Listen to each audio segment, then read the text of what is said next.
Acara ini dipersembahkan oleh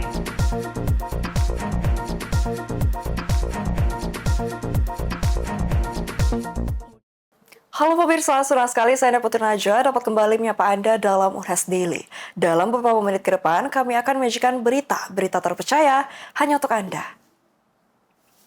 Pemirsa, kampus Universitas Hasanuddin memiliki ruang terbuka hijau yang vital bagi kota Makassar. Kawasan kampus yang asri ini berperan penting sebagai hutan kota dan paru-paru kota, yang memberikan udara segar dan lingkungan yang lebih sehat. Berikut berita selengkapnya. Keberadaan ruang terbuka hijau di lingkungan perkotaan berperan penting untuk menjaga kualitas udara dan lingkungan.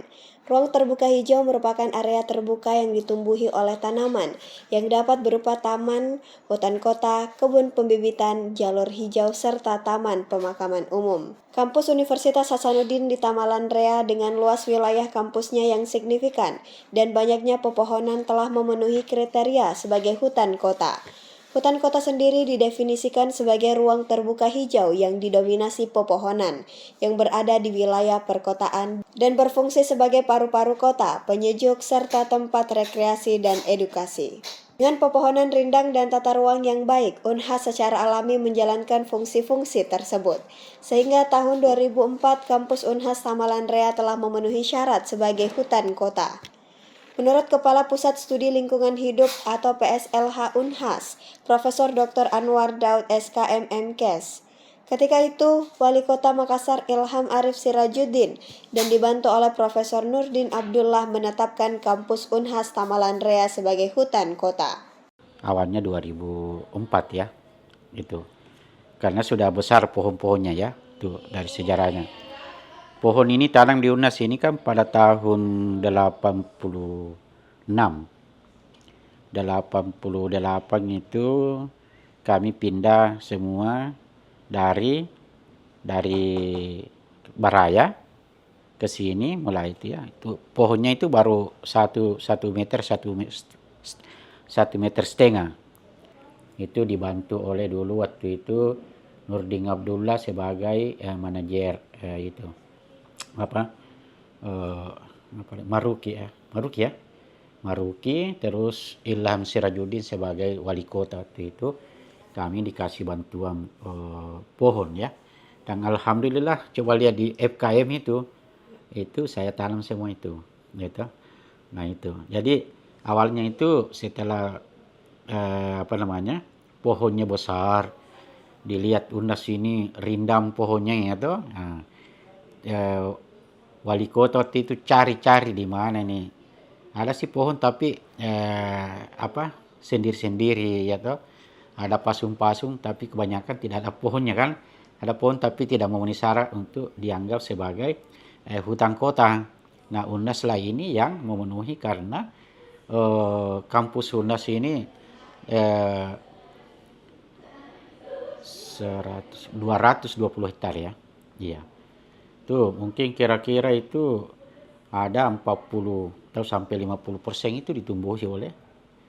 Profesor Anwar juga menyampaikan beberapa syarat yang menjadikan suatu area dapat dikategorikan sebagai hutan kota. Antara lain luas area minimal 0,2 hektar, adanya keanekaragaman hayati serta fungsi ekologis dan sosial yang jelas. Dikatakan Profesor Anwar Unhas memenuhi syarat-syarat ini karena memiliki berbagai jenis pohon, area terbuka hijau yang luas, serta pemanfaatan area kampus sebagai tempat berinteraksi dan beraktivitas bagi mahasiswa dan masyarakat umum. Luas minimal ya hutan kota ya. Ada yang mengatakan ya di dalam undang-undang itu, dalam peraturan itu 0,25 hektar minimal. Itu sudah bisa dihitung ya satu hamparan. Kemudian dari PAO ya itu menetapkan 0,5 hektar. Nah itu tuh luas minimalnya. Nah gitu. Kemudian keanekaragaman hayatinya, hutan kota itu sebaiknya memiliki keanekaragaman jenis tumbuhan dan satwa.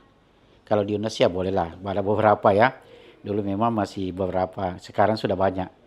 Nah, oleh karena itu untuk meningkatkan ini harus ya pasti butuh lah anggaran ya, butuh biaya untuk memvariasikan itu semua tumbuh-tumbuhan. Kemudian aksesibilitas, jadi itu persyaratan hutan kota. Aksesibilitas hutan kota harus mudah diakses oleh masyarakat. Nah, itu. Ya seperti UNAS ini kapan saja bisa masuk kan. Kemudian pemeliharaan. Hutan kota perlu dipelihara dan dikelola secara berkelanjutan. Ya.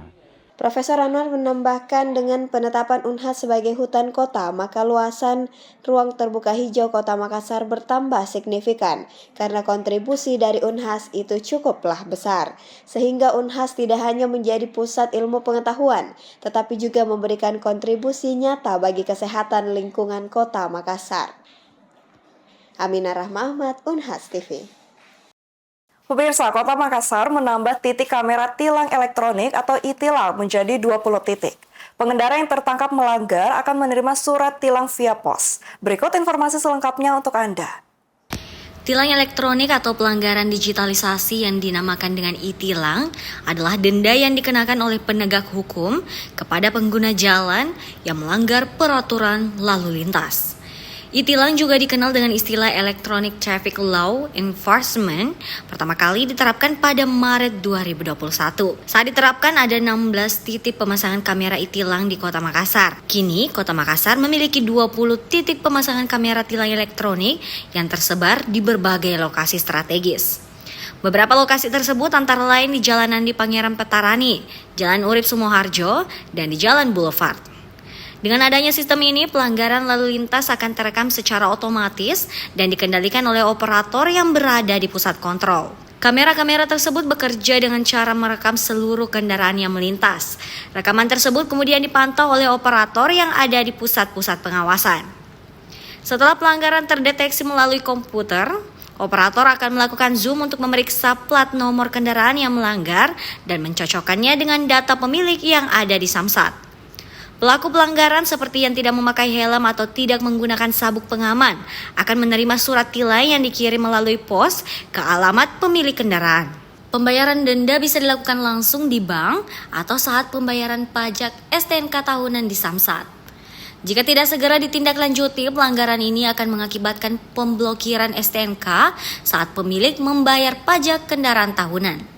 Berbagai jenis pelanggaran termasuk bagi pengendara mobil yang tidak menggunakan sabuk pengaman atau pengendara motor yang berboncengan lebih dari 2 orang akan terekam dan tercatat oleh kamera ini. Operator akan selalu siaga 24 jam untuk memastikan rekaman tersebut dapat langsung dipantau. Untuk wilayah Kota Makassar sampai saat ini ada 20 titik lokasi untuk pemasangan kamera elektronik tilang. Ada sekitar 20. Jadi dari Petarani, kemudian ini Urip Sumoharjo, kemudian di Boulevard ada berapa titik, menjadi jumlah totalnya sekitar 20 titik. Jadi cara kerjanya kamera ini merekam semua kendaraan yang lewat, nanti di situ rekamannya dilihat sama operator yang ada di call center, pusat. Nanti tinggal dilihat di situ pelanggaran-pelanggaran yang terlihat di situ nanti di komputer, kemudian nanti di zoom plat kendaraannya. Setelah itu dicek di Samsat. Misalnya DD sekian kendaraan ini, pemiliknya ini, kemudian pelanggarannya apa kan terekam, misalnya tidak pakai helm. Nanti setelah itu dikasih kartu tilang, dikirim melalui pos ke alamat yang bersangkutan. Kalau tidak ditindaklanjuti, nanti akan dibayar dendanya pada saat pembayaran pajak STNK di Samsat nanti. Jadi kalau dia langsung bayar ke bank, kemudian diperlihatkan bukti pembayarannya, itu lebih cepat, lebih bagus. Tapi kalaupun tidak diindahkan, nanti akan terblokir. Jadi pajak kendaraan itu nanti akan diblokir STNK-nya pada saat mau bayar pajak tahunan, nanti muncul sendiri. Oh ini ada pelanggarannya, kena tilang elektronik, belum dibayar dendanya. Itu harus dibayar dulu. Ia akan ditambah dari, begitu cara kerjanya. AKP Wahidudin menambahkan, kedepannya kamera pengawas akan ditambahkan di beberapa titik di Kota Makassar dan menyesuaikan dengan anggaran yang tersedia. Saat ini dalam proses e-tilang ada kendala teknis yang dihadapi petugas, seperti kendaraan yang tak memasang nomor plat, sehingga pemeriksaan manual akan dilakukan dan kendaraan tersebut akan diperiksa di pos penjagaan polisi. Zara Sabita Suceng, Ifai Syarahman, Unhas TV.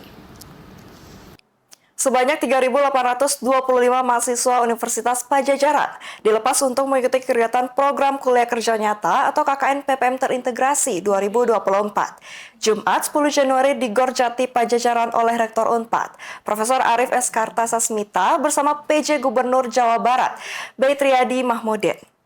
Sebanyak 3.825 mahasiswa Universitas Padjadjaran dilepas untuk mengikuti program kuliah kerja nyata atau KKN PPM terintegrasi 2024 Jumat 10 Januari di Gor Jati Padjadjaran oleh Rektor Unpad Profesor Arif S. Kartasasmita bersama PJ Gubernur Jawa Barat Baitriadi Mahmudin. Mahasiswa yang dilepas ini akan melakukan KKN di 11 kabupaten kota yang tersebar di Jawa Barat selama 1 bulan penuh.